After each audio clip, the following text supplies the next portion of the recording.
Welcome back to The Explainer. Today, we're going to dismantle the greatest machine of the ancient world to see how it really ticked. We're looking at Rome's ultimate surviving behemoth, the Colosseum. But we aren't just looking at a pile of ancient stones. We're going to explore it as a highly sophisticated political and mechanical engine. Let's get right into it. So here's the big question. How exactly did a monument built on blood, violence, and intense political manipulation become the ultimate symbol of the eternal city? I mean, when you look at it today, it's this city. It's this beautiful, romantic ruin, right?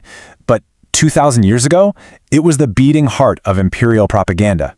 It was specifically designed to control the masses through sheer awe and, well, violence. Section 1. A tyrant's ashes. From selfish luxury to public propaganda. To really get the Colosseum, you have to understand the massive PR spin behind it. After a catastrophic fire ripped through Rome in 64 AD, the infamous Emperor Nero completely traumatized the city. He took that devastated public land and built himself the Domus Aurea, a massive, sumptuous private palace, complete with its own artificial lake. Talk about selfish luxury, right? But enter his successor, Vespasian. He pulled off the ultimate political masterstroke. He drained Nero's private pleasure lake and built the Flavian Amphitheater, a massive public arena, right on top of it. He quite literally took that land and gave it back to the people. Now here's a wild fact for you. It wasn't even originally called the Colosseum. It got that nickname from a nearby, towering 30-meter-tall bronze statue of Nero. That's like a 10-story building. After Nero died, they actually altered the statue's face to represent Sol, the sun god. But over time, the sheer, colossal scale of that 30-meter statue just ended up lending its famous name to the amphitheater sitting right next door. Section 2. Engineering the ultimate arena. Building the impossible. Okay, let's look at how they actually pulled this off, because the Roman mastery of logistics is just mind-blowing. First, they had to drain that lake and manage subterranean streams by pouring solid concrete foundations 26 feet deep.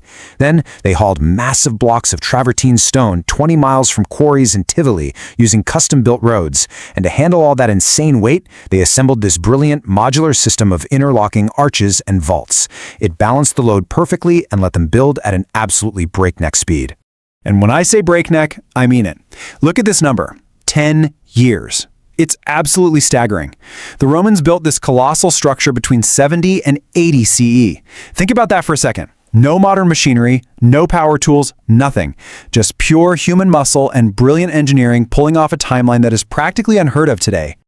To put that scale into perspective, an army of roughly 20,000 to 30,000 workers moved 240,000 cartloads of stone. The finished building was 189 meters long, 156 meters wide, and 50 meters tall. That is the equivalent of a 17-story building. Honestly, it's a construction achievement that would seriously challenge modern contractors armed with steel cranes and diesel trucks. It remained completely unmatched in scale for centuries. Section 3. Mastering the masses. Crowd control and social hierarchy. Beyond just the bricks and mortar, the Colosseum was a total masterclass in social control. Just look at how the seating was broken down. Getting a seat wasn't about finding the best view. The seating arrangement was a rigid, physical map of Roman society itself. When you walked in, you were quite literally put in your place. Right at the bottom, closest to the bloodshed, you had the emperor and the senators. Move up a tier, and you've got the knights.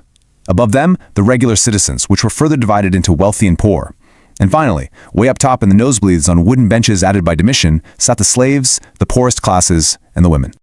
What's really fascinating here is that navigating this 2,000-year-old building worked exactly like finding your assigned seat at a modern sports stadium. I mean, they had up to 70,000 spectators to handle. So they built 80 ground-level entrances. 76 of those were numbered public gates for specific tickets. The south entrance, that was strictly VIP, reserved exclusively for the emperor's private box, known as the pulvinar.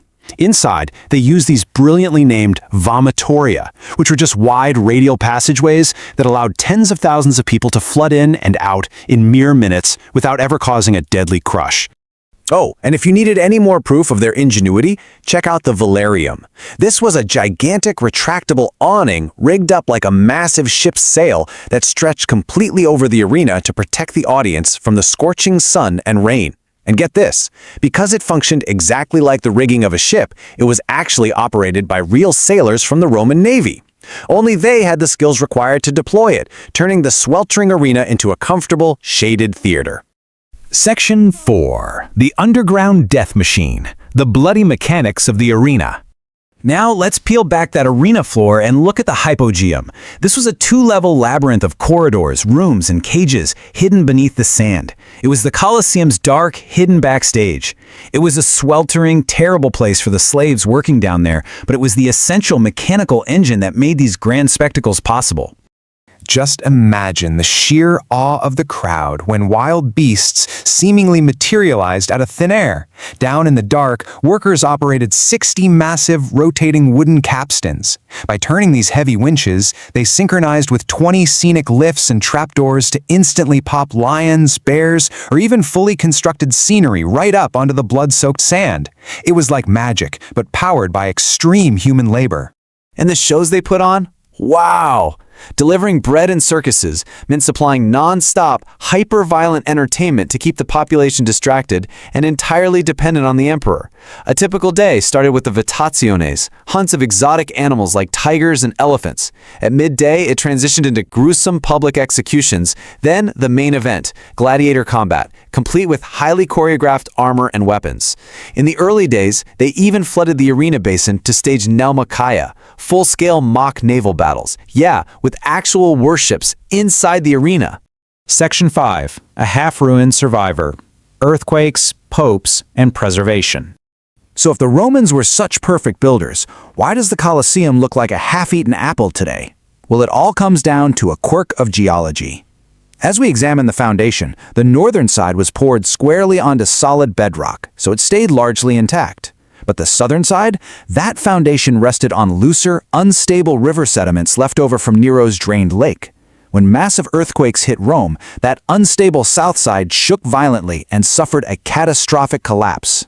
Let's trace how this theater of death transformed over the centuries.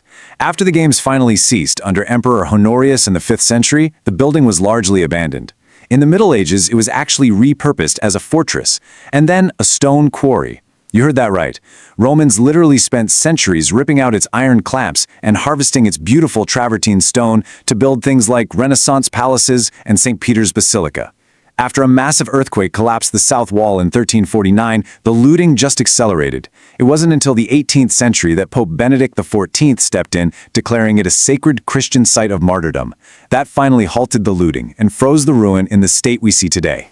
Despite being stripped of its marble, shattered by earthquakes, and left exposed to the elements for over a millennium, its raw structural skeleton still commands absolute awe. I absolutely love this quote from archaeologist Valerie Higgins. It was built to impress, and it still does. That really just hits the nail on the head, doesn't it? So, I'll leave you with this final thought to ponder long after this explainer ends. As we walk through its half-ruined arches today, what are we really looking at? Are we admiring a triumph of human engineering, or is it the ultimate monument to political control? A beautifully terrifying reminder of how easily the masses can be entertained and manipulated. Thanks for joining me on this journey, and we'll catch you in the next explainer.